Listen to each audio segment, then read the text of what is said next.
Boss, tara. Boss, tulak ang gas. Tara, tulak kita. Pare, nagkasilinahan pare. Lapit na lang, naubusan ka pa. Eh baka pumutok. Sumingaw. Saan? Dito sa makina niya. Aro, yun lang. Hello pare, ito yung kasilinahan. Gasolinahan na lang. Pakitali mo na ako pa sa akin.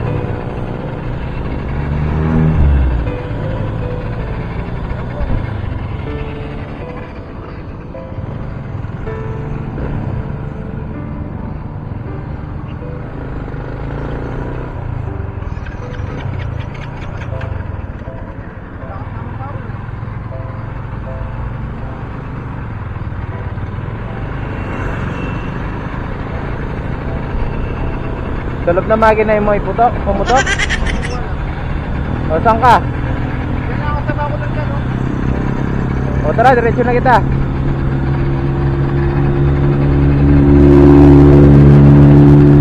Sabi lang kaya ko lang. Sige.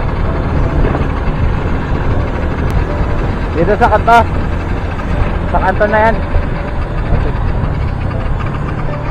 Ano kaya yung motor niya? Sumabog daw yung makina.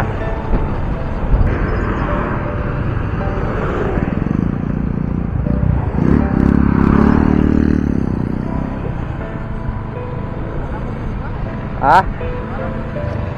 Nakakakarga kasi ito.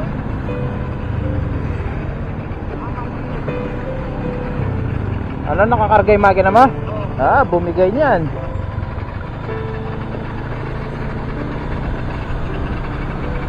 Kumakain na rin dyan.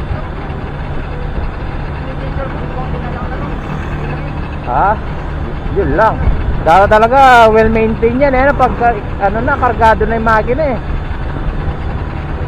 Mahirap yan, natuyuan pa. Oo, yun lang. Kaliwa kanan. Kaliwa. Nagkakasya ko yan. Sige ko mong sindalan ko mo. Sindalan.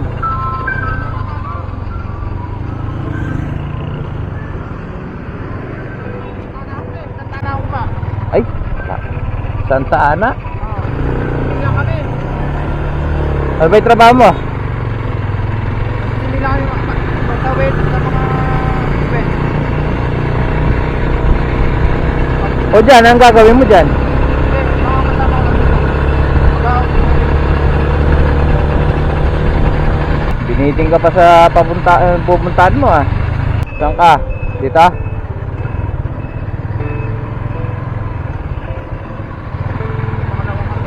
Sige, sige.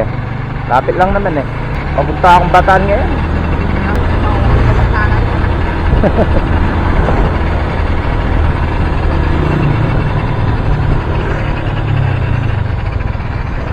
Diretso pa? Ito pala.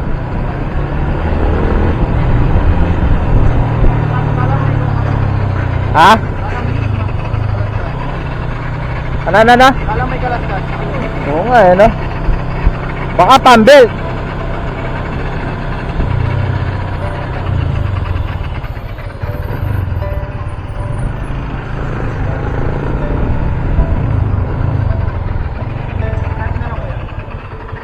Saan? Diretso lang? Ang kasamaan mo yun? Ay, nag-U-turn, no?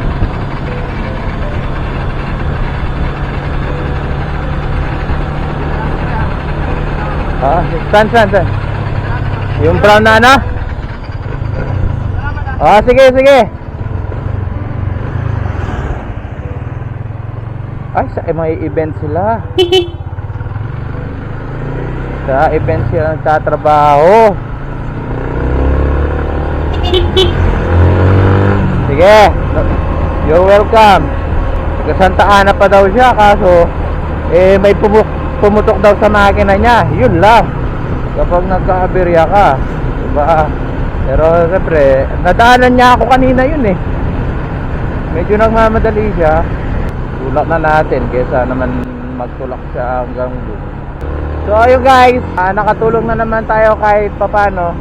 Kulot mo ito po na nagiiwan na salitang magpatuloy ka lang papunta trabaho. Kasi pag di ka tumuloy, wala kang sahod. Gago!